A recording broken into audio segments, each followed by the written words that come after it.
2019 का लोकसभा चुनाव चरम पर है, होना भी लाजमी है क्योंकि अप्रैल के महीने में चुनाव प्रक्रिया शुरू हो जाएगी। कितने चरण में ये चुनाव होगा उसकी लिस्ट भी सामने आ जाएगी। वहीं मई के समय में एक नए सरकार का निर्माण हो जाएगा। ऐसे में एक तरफ बिहार में जहां एनडीए ने अपना सीट बंटवारा कर लिया है, वहीं महागठबंधन अभी भी असमंजस में है। होना भी लाजमी है क्योंकि 7 घटक दल हैं महागठबंधन में। नमस्कार, स्वागत है आप सभी का न्यूज़ बिहार के यूट्यूब चैनल भारत लाइव में। लगातार भारत लाइव आपको बिहार की राजनीति से जोड़ रहा है। ऐसे में हमने पहले भी आपको एक समीकरण दिखाया था सीट बंटवारे को लेकर महागठबंधन की, लेकिन अब महागठबंधन का सीट शेयरिंग जो फॉर्मूला है वो और पेचीदा होता जा रहा है। 3 राज्यों में कांग्रेस जीती है। जहां बीजेपी का सबसे बड़ा गढ़ था, उन राज्यों में बीजेपी का सुपड़ा साफ हुआ और कांग्रेस की सरकार बनी, जिसके बाद हर जगह कांग्रेस इन चुनाव से पहले अलायंस कर रही थी और दूसरों द्वारा दी जा रही सीट पर चुनाव लड़ रही थी।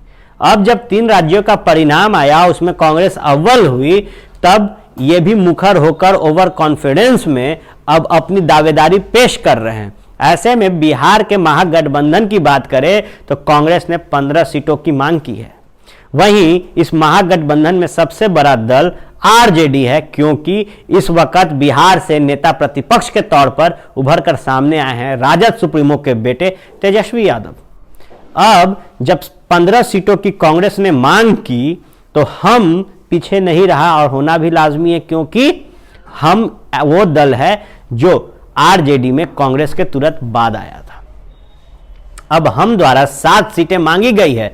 आपको याद करा दे, हम की अध्यक्षता वो कर रहे हैं जो पूर्व में बिहार में 9 महीने के सीएम रहे थे, जीतन राम मांझी। ऐसे में कुशवाहा ने भी अपने 7 सीटों के अरमान को फिर जगा लिया है, क्योंकि वो भी बड़े भूमिका में हैं और उनके जाति का 14% वोट बैंक बिहार में है।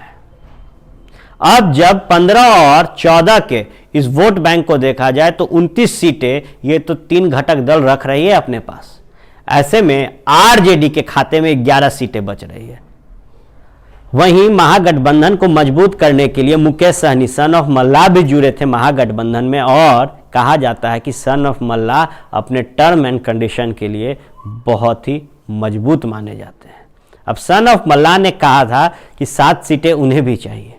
ऐसे में क्या आने वाले आगामी लोकसभा 19 के चुनाव में आरजेडी के खाते में सिर्फ 4 सीटें रहती है, जबकि एक और दल है वहां। आपको याद होगा कि जेडीयू के पूर्व अध्यक्ष शरद यादव भी इस वक्त महागठबंधन में है। वहीं पप्पू यादव भी इच्छा जाहिर कर रहे हैं महागठबंधन में आने की और 5 सीटों की मांग कर रहे हैं। अब 40 के इस समीकरण में 29 सीट का तो दावा पहले ही ठोक दिया गया है कांग्रेस, कुशवाहा की पार्टी आरएलएसपी और मांझी की पार्टी हम द्वारा।